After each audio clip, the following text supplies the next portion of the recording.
الحمدللہ رب العالمین الصلاۃ والسلام علی خاتم النبیین وعلی آلہ وصحبہ اجمعین اما بعد فاعوذ باللہ من الشیطان الرجیم بسم اللہ الرحمن الرحیم قال اللہ تعالی فی سورة النساء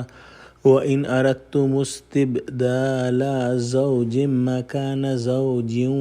وَآتَيْتُمْ إِحْدَاهُنَّ قِنْطَارًا فَلَا تَأْخُذُوا مِنْهُ شَيْئًا أَتَأْخُذُونَهُ بُهْتَانًا وَإِثْمًا مُبِينًا۔ ترجمہ: اور اگر تم ایک عورت کو چھوڑ کر دوسری عورت کرنی چاہو اور پہلی عورت کو بہت سا مال دے چکے ہو تو اس میں سے کچھ مت لینا، بھلا تم ناجائز طور پر اور صریح ظلم سے اپنا مال اس سے واپس لے لو گے۔ بیویوں کو جو کچھ شوہروں نے دے دیا ہو اس کے واپس لینے کی ممانعت ان آیات کے اندر آئی ہے جو ہم آج پڑھ رہے ہیں۔ اسلام سے پہلے یہ بھی ہوتا تھا کہ جب کوئی چاہتا کہ پہلی عورت کو چھوڑ کر دوسری عورت سے نکاح کرے تو پہلی عورت پر تہمت لگاتا اور مختلف طرح سے اس پر زیادتی اور سختی کرتا کہ مجبور ہو کر مہر واپس کر دے اور نکاح جدید جو نیا نکاح وہ کر رہا ہے اس کے کام میں وہ رقم آ جائے۔ یہ آیت اس کی ممانعت میں نازل ہوئی کہ جب پہلی عورت کو چھوڑ کر دوسری عورت کرو اور پہلی عورت کو بہت سا مال دے چکے ہو تو اب اس میں سے کچھ بھی واپس مت لو۔ کیا تم بہتان باندھ کر اور صریح ظلم کر کے اپنی پہلی بیوی سے وہ مال لینا چاہتے ہو؟ یہ ہرگز جائز نہیں۔ اگلی آیت میں ارشاد فرمایا وَكَيْفَ تَأْخُذُونَهُ وَقَدْ أَفْضَىٰ بَعْضُكُمْ إِلَىٰ بَعْضٍ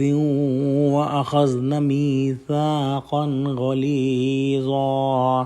ترجمہ: اور تم دیا ہوا مال کیوں کر واپس لے سکتے ہو جبکہ تم ایک دوسرے کے ساتھ صحبت کر چکے ہو اور وہ تم سے عہد واثق بھی لے چکی ہیں۔ اس آیت کے اندر اللہ سبحانہ وتعالی نے ارشاد فرمایا کہ جو مال تم نے اپنی بیوی کو دے دیا ہے حالانکہ تم ایک دوسرے سے بے حجاب ہو کر مل بھی چکے ہو تو پھر وہ اپنی ذات کو تمہارے حوالے کر چکی ہیں اور مہر اسی کا عوض ہے، تو اب اس عوض کو جو تم دے چکے ہو کس طرح واپس لے سکتے ہو؟ یہ تو عقلاً بھی برا ہے، اور مزید یہ کہ وہ عورتیں تم سے مضبوط اقرار لے چکی ہیں کہ تم نے جو مہر مقرر کیے وہ مہر ادا کرو گے، اور نکاح کے اندر اس بات کی جو ہے وہ صریح الفاظ میں ایک طرح سے جو ہے معاہدہ کیا جاتا ہے اور اس کی جو ہے قول و قرار ہوتا ہے، لہٰذا اس عہد کی خلاف ورزی کرنا عقلاً اور شرعاً مذموم ہے۔ حاصل یہ ہوا کہ بوقت نکاح ادائے مہر کا عہد و پیمان ہوا، پھر آپس میں مل کر بے حجابانہ میل جول بھی رکھتے رہے۔ اب ان کو مجبور کرنا کہ مال واپس کرو